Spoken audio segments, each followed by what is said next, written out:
Heart attack ایک دل کی بیماری ہے جس میں دل کے کسی ایک حصے کو خون کی فراہمی رک جاتی ہے، جس کے باعث سینے میں شدید درد ہوتا ہے اور جکڑن کا احساس ہوتا ہے۔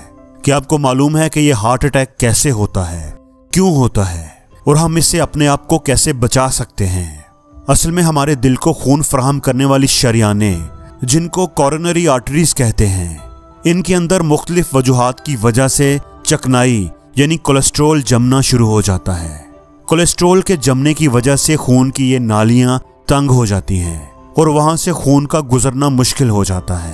وقت گزرنے کے ساتھ ساتھ بعض دفعہ وہاں سے اس جمے ہوئے کولیسٹرول کا لوتھڑا ٹوٹ کر خون کے اندر بہنا شروع ہو جاتا ہے، اور جب وہ لوتھڑا دل کی کسی باریک نالی سے گزرتا ہے تو وہ اس کو بلاک کر دیتا ہے، اس شریان کو مکمل طور پر بند کر دیتا ہے، اور دل کے اس حصے کو توانائی اور آکسیجن کی فراہمی رک جاتی ہے اور وہ حصہ کام کرنا چھوڑ دیتا ہے۔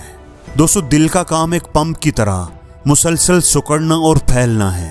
اس کام کے ذریعے دل اپنے خانوں میں موجود خون اپنے ساتھ لگی ہوئی نالیوں یعنی شریانوں میں پمپ کرتا ہے، اور وہ خون پھر پورے جسم کو سپلائی ہوتا ہے۔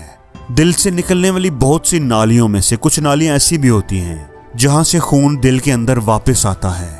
بعض چھوٹی چھوٹی نالیاں ایسی بھی ہوتی ہیں جو دل کو خون فراہم کرتی ہیں، کیونکہ دل کو بھی اپنا کام کرنے کے لیے انرجی چاہیے ہوتی ہے۔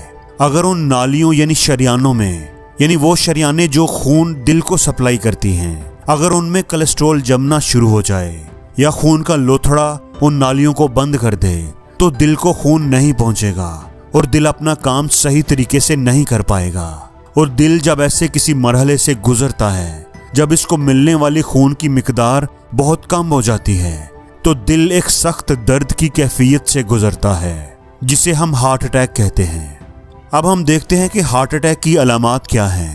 ہارٹ اٹیک کی سب سے اہم اور عام علامت سینے میں جکڑن کے ساتھ شدید درد ہے، جو اوپر گردن اور جبڑے کی جانب اور بائیں بازو کی جانب جاتا ہوا محسوس ہوتا ہے۔ یہ درد بعض مریضوں کو کمر کی جانب بھی جاتا ہوا محسوس ہوتا ہے۔ اس کا دورانیہ 30 منٹ سے زیادہ ہو سکتا ہے۔ ٹھنڈے پسینے آ سکتے ہیں، آپ کا سانس پھولنا شروع ہو جاتا ہے، دل کی دھڑکن بے ترتیب اور تیز ہو جاتی ہے۔ دل کی دھڑکن اتنی تیز ہو جاتی ہے کہ دل کا دھڑکنا خود کو بھی محسوس ہونے لگتا ہے۔ بد ہضمی، قے اور متلی کا احساس ہوتا ہے۔ چکر آنا اور بے ہوش ہو جانا اس کی مین علامات میں سے ایک ہے۔ اب ہم بات کرتے ہیں کہ کن افراد کو زیادہ ہارٹ اٹیک ہوتا ہے، یعنی ہارٹ اٹیک ہونے کے چانسز کن افراد کو زیادہ ہوتے ہیں۔ دوستو، جس شخص کو ہائی بلڈ پریشر ہو اور اس کے جسم میں کولیسٹرول کی مقدار بھی زیادہ ہو تو اس کو ہارٹ اٹیک ہونے کے چانسز زیادہ ہوتے ہیں۔ 45 سال سے زیادہ عمر کے افراد کے اندر ہارٹ اٹیک کی شرح زیادہ ہوتی ہے۔ موٹاپے کے مریض کو بھی ہارٹ اٹیک کا خطرہ ہوتا ہے۔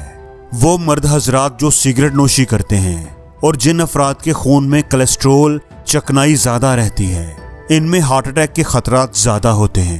اور جن افراد کے خاندان میں دل کا مرض عام ہوتا ہے، یعنی جن کی فیملی ہسٹری ہوتی ہے، اور وہ افراد جو ورزش نہیں کرتے، ان میں بھی ہارٹ اٹیک کے چانسز زیادہ ہوتے ہیں۔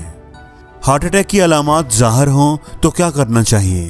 سب سے پہلے ہارٹ اٹیک کی علامات ظاہر ہوں تو اس کے لیے ڈاکٹر سے رجوع کرنا چاہیے۔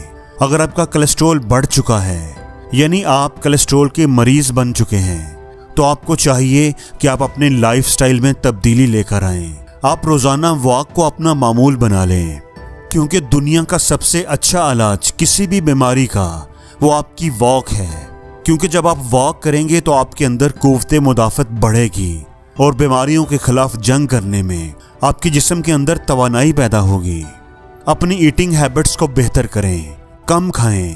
اللہ کے نبی پاک صلی اللہ علیہ وآلہ وسلم نے فرمایا ہے کہ ہمیشہ بھوک رکھ کر کھاؤ، یعنی اس وقت کھانے سے ہاتھ روک لو جب ابھی تھوڑی بھوک باقی ہو۔